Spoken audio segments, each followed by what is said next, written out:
again, everybody, and welcome to another edition of the MarquetteHoops.com basketball show with my friend and colleague, the great John Dodds, and the equally great producer, Jason Ruck. I'm Tom Pippins. We are brought to you by Moonlight Graham, Modern Dental Benefits. Moonlight Graham, a proud sponsor of the show. Craig Castor, we appreciate you. We'll hear from you a little later. So on the surface, you say not much happening off-season with Marquette and AAU and the coaches out on the road. But, JD, get us current. There really is a lot happening beyond that, especially as it relates to transfers and possibly people leaving early. You've talked about, you go back, Henry Ellenson.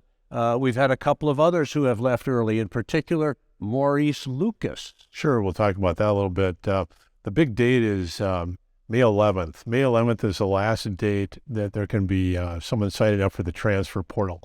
I remember Ben Steele, the Milwaukee Journal, was a guest on our show earlier in the year, and he said, I could make a comment about it, but by the time we tape this show and you play it, there might be 3 people in the portal or coming from the portal. In other words, Marquette, shotgun coming, just trying to hold the line with their people, as many as they can. Exactly. The other thing is we're looking at the end of June for Omax Prosper to make his decision. He's tested the NBA waters. As an agent. He has an agent, but through NCAA rules, they changed the rules. He can come back. I hear it's 50-50. There are certain family members that say go pro. Others are saying no, hone your game one more year at Marquette. So, when you look at him a year ago, his first year, he would frustrate Marquette people because of his inability to finish. But I was always struck by the fact that at least he got the ball in a position where he couldn't finish. So he worked with Todd Smith, got a lot stronger last year, was able to finish. The tip in at the Xavier game at home was the big one. So he really improved his game in 1 year. If he comes back, he could do the same. And he was kind of an acquired taste last year. The canary in the coal mine was Jay Wright from Villanova. Wait a minute, another Doddsism. Canary in the coal mine, I love it. Well, Jay Wright was the one. Hank Raymond's was the first canary that I met where he looked at Dominic James, Jarrell McNeil, and Wes Matthews, and he looked at Wes Matthews and said, wow, look at this guy. He saw that body. Bob Knights also saw that when they played Marquette. I think DJ had 30 points, McNeil had 25, and Matthews had 8 points, 8 rebounds. He said, who is this Wes Matthews? So he saw it. Jay Wright was really high on Omax, the flexibility of a 6'9", player who could handle the ball and shoot from the outside.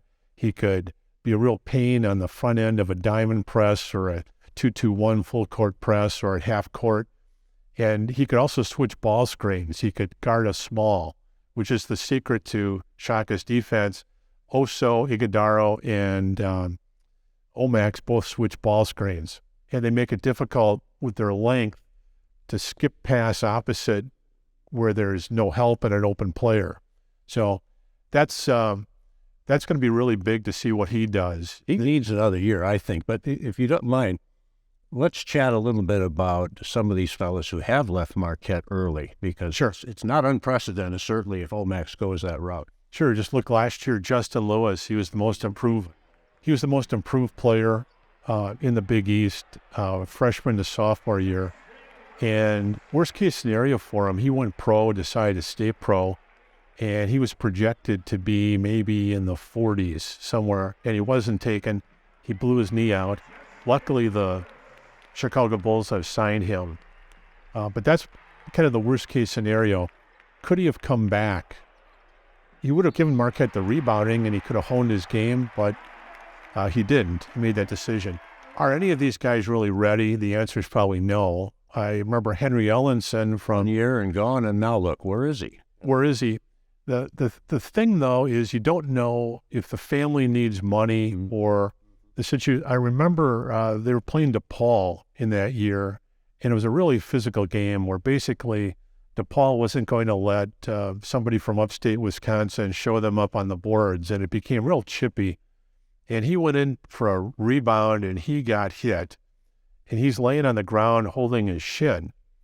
And he shook it off, and he pulled his sock down, and I looked, and there was a half a softball egg on his shin. I thought, And I know his parents came down and they were worried about him. They checked with him on the bench, I believe it was. And I thought that's a big asset for the family. And so when he left, I think he made probably $7-8 million.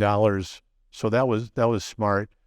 The kind of the famous one was Maurice Lucas. We've talked about that on the show. I talked to Hank Ramons about it one time, and Hank was telling me the story where Maurice Lucas was the 6'9" center on the team that finished second. They lost in the championship game on Monday night to David Thompson and North Carolina State back in '74. And that starting lineup was Lucas was a junior, Bo Ellis was a freshman. Then you go Earl Tatum was a sophomore, Lloyd Walton was a sophomore, and Marcus Washington was a senior. Well, in that offseason, they replaced Marcus Washington with Butch Lee.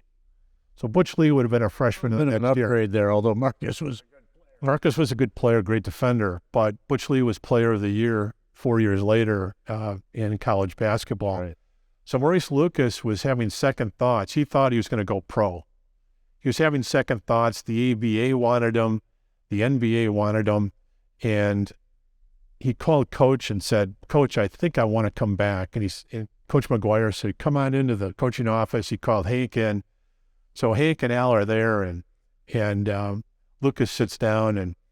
And earlier in the year, Marquette had beaten Wisconsin by 1, where last second Marquette was down by 1, and the ball was tipped, and Maurice Lucas went out, grabbed it, turned and fired, and hit about a 26-foot shot to win the game. Al gets on the table that game. Al gets on the table, right, and Hank was doing this with the program on the court, and Kim and Carrie Hughes' dad saw it. And probably the most gesture that we can't have here. Probably the most famous picture ever in the Milwaukee Journal, at least in my lifetime. And Kim Carrie Hughes' dad was very good. Marquette fans would have him autograph it. He'd come to the door and go, oh, yeah, sure. He was really good sport. He was really good sport about it. But Hank tells a story that Lucas came into Al's office, and he sits down and he says, Coach, I'm really thinking of coming back. I think we can win the national championship. And he goes, Maurice, it doesn't matter whether you come back to this program. It only matters whether I come back to the program. And Hank said Lucas got up out of his chair and said, hey, old man, you would have been under the table if I had hit that shot against Wisconsin, not on top of the table. And he stormed out. And Hank watches him leave the office, and he said, Al, why did you do that? He goes, Hank, he needs to leave. That's right. It's time for him to leave. That was that psycho. For his sake, he said that. Right. And that's the only... Tip on the shoulder. I don't need you. I'm going there. The only way he'd leave is if he got mad at Al. Yeah. So I thought, wow, that's really interesting. So we wish Omax the best. It's a tough situation, but players like Jarrell McNeil and Marcus Howard tested the waters, had a great experience, and then came back. Ethan Happ, I know from Wisconsin, did the same thing, and he ate some humble pie, and he came back, and he was a much better player for it. So it varies. And yet, today's day and age, I mean, it's out there. The athletes deserve compensation, and these players are getting paid. Some of them big money to the portal and transfer elsewhere. John, you have secured so many great guests for us. We wanted to give you kind of a look back, a little montage here and there. And, of course, we think of a man who led, besides Al, the only other coach to lead Marquette to a Final Four, Tom Crean. Well, there have been 2 coaches to lead Marquette to the Final Four, Al McGuire twice, and the man we're privileged to have with us here today, Tom Crean. Coach, first of all, it is wonderful to see you. You look fabulous. Tell us how you're doing, Joni and the kids who are no longer kids, right?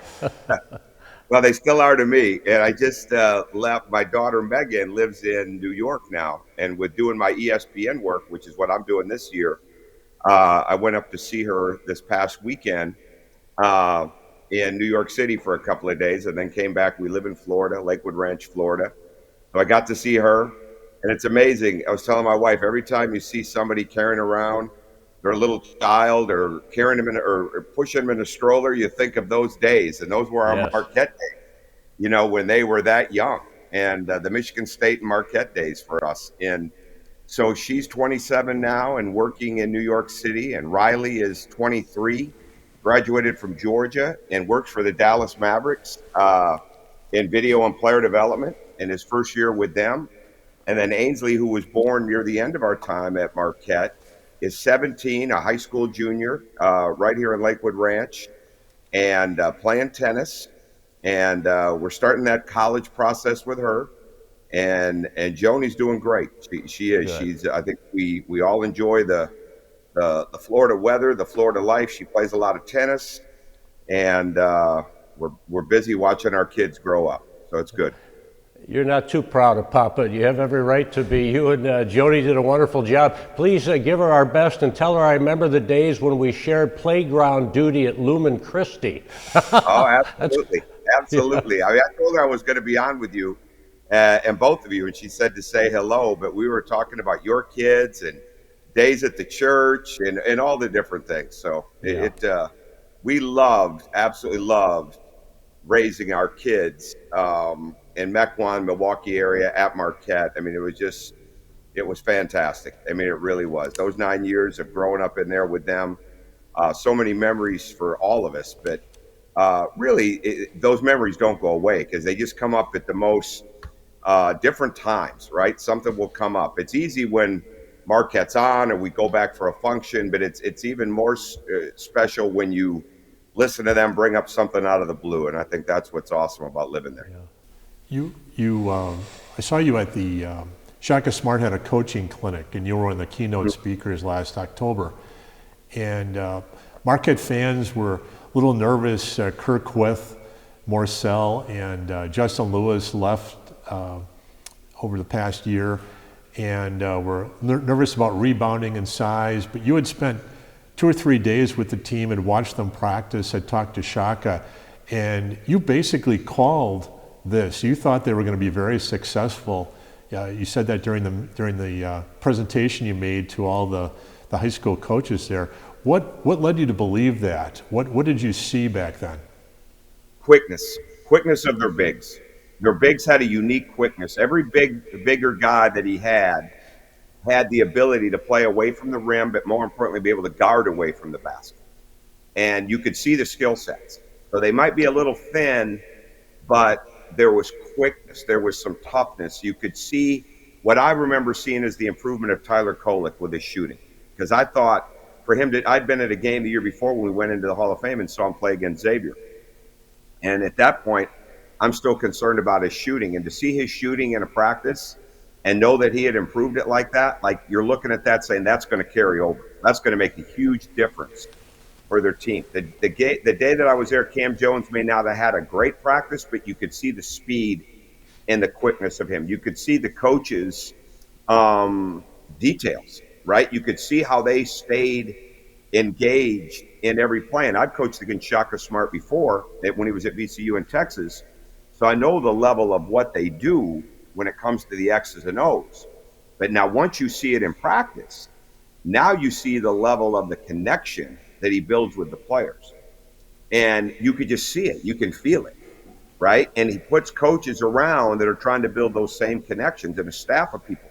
But the ability to connect with his team. So like when I saw the preseason rankings, I said, well, there's no way. Like I don't know the Big East that well yet.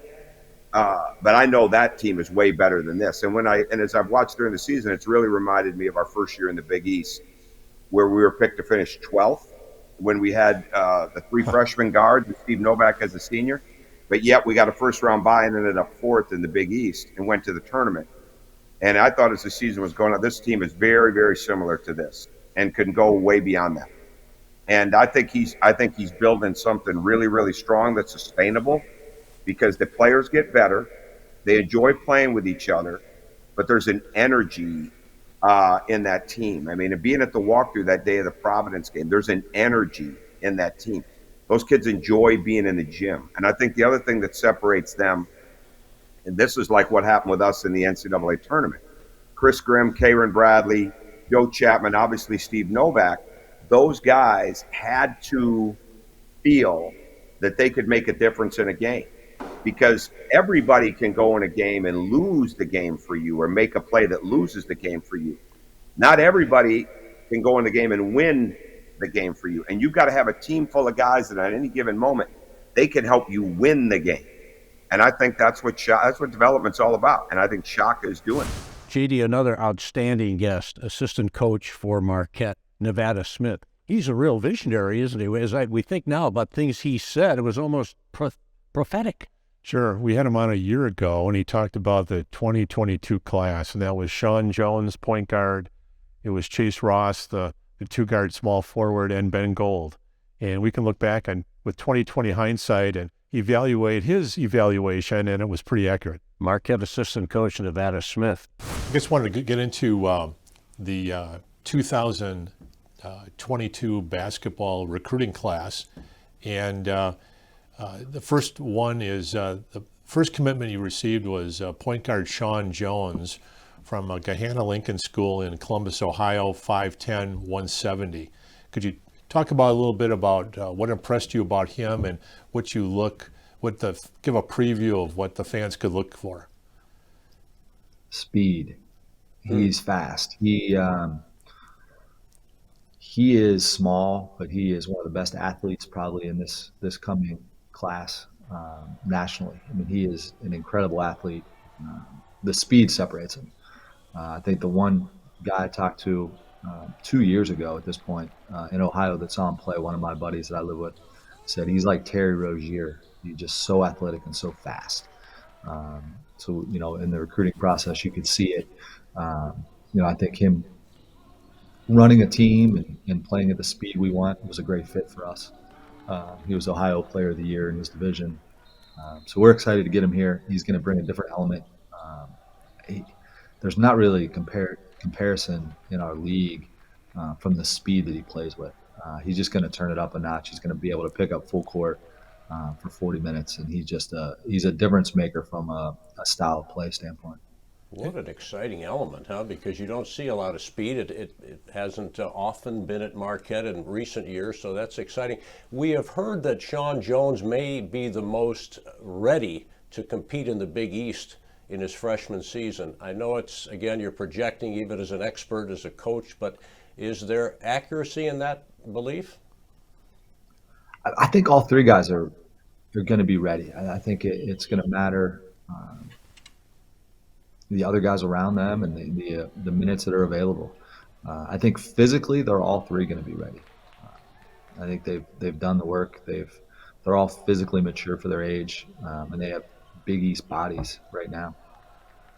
One thing about Sean Jones is he can spell Tyler Kolek, but he can also move Tyler Kolek over the two-guard.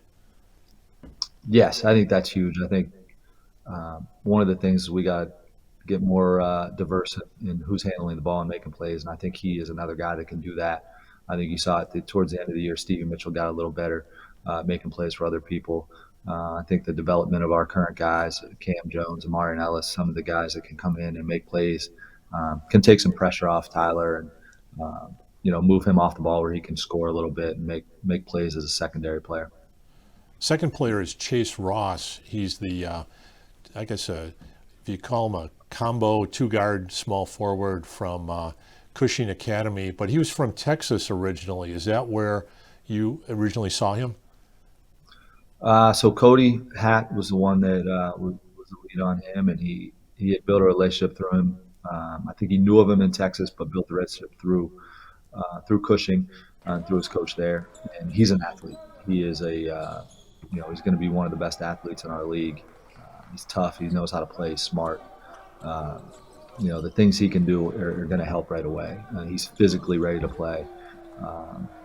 Just be finding the role, finding his niche. That transition from high school to college is always hard. So, this summer will be a valuable time to integrate himself and get to know everyone and us to get to know him.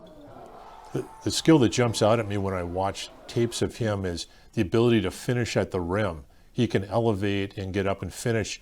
Not saying he's Jimmy Butler, but he's Jimmy Butler-like when he was at Marquette, where he would come in and he could finish at the rim in traffic. Yeah, he's an explosive athlete. He's got a great body, so people bounce off of him. He can initiate contact. He loves contact. We talk about violence. He's a violent player. There's violence at the rim when he's attacking. He can do a little bit of everything. He's going to be an exciting guy. I'm assuming he'll be a fan favorite, just some of the things he can do. When we listen to or read quotes from Shaka Smart and he talks about Ben Gold, you can almost read in between the words the excitement about how good he thinks this young man could be.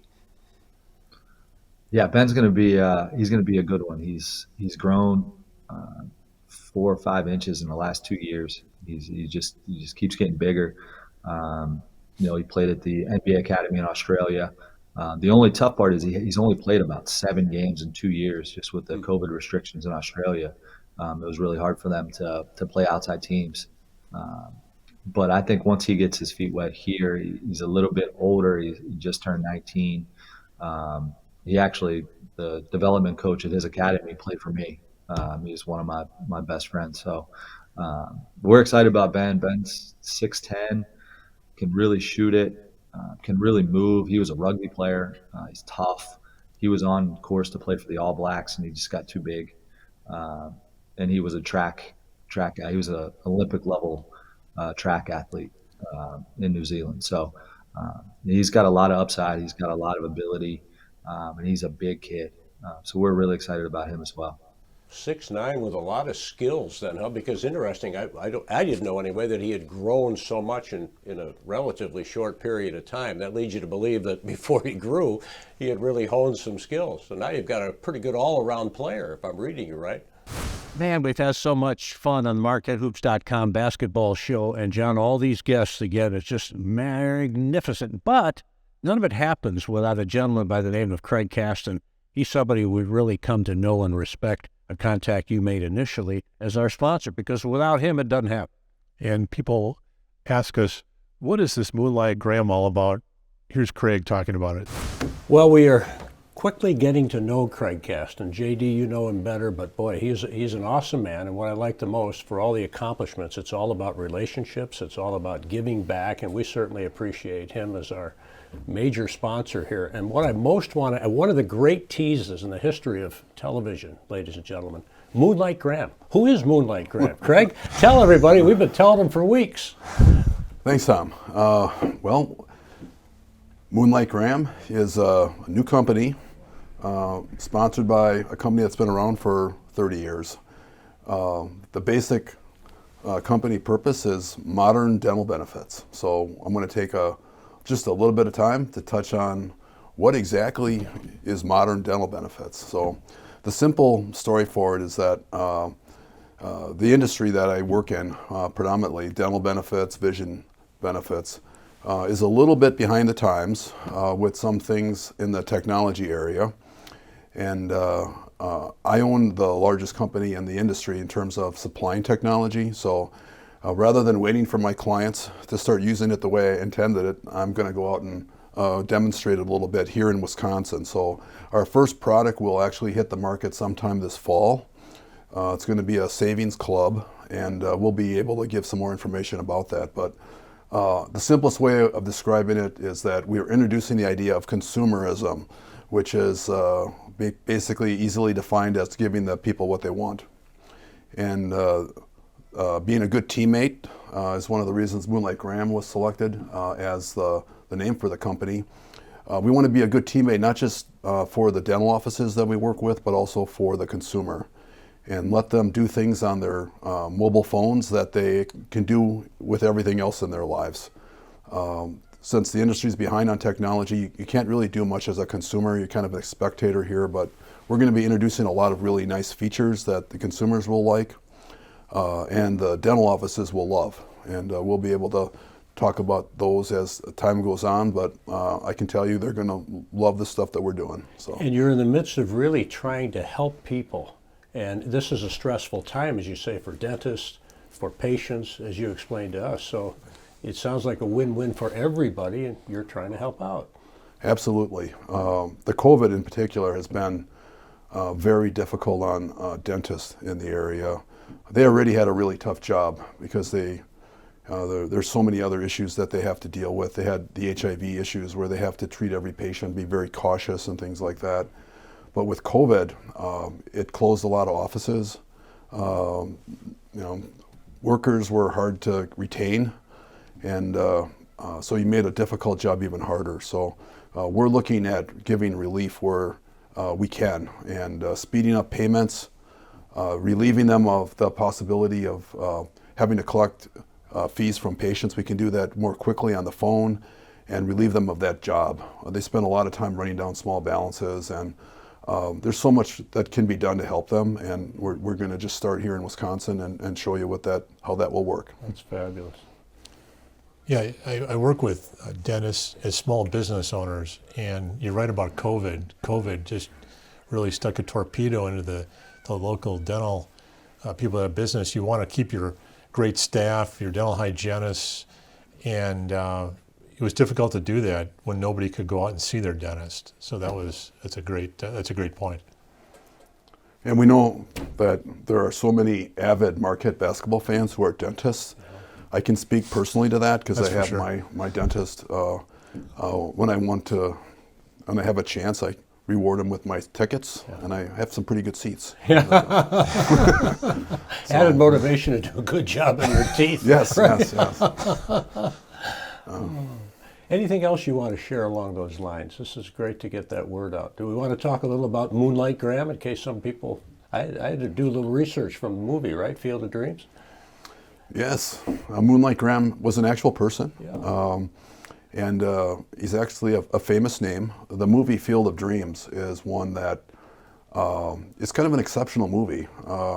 And when you dig into some of the details, what makes it exceptional is that it's actually about a broken relationship between a father and a son, more than it's about baseball. Baseball's obviously a big theme in there, but the movie gets played almost nightly in most hospices around the country right now because when Dad's in his final days, there isn't much more they can do that is as enjoyable as watch that movie. They might watch it more than once in the last couple of days. So just a great movie, great theme, and Moonlight Graham strives to be a great teammate, and so that name was chosen for that purpose, and that's our mission. So we're very excited about using that theme of great teammate and demonstrating what that means.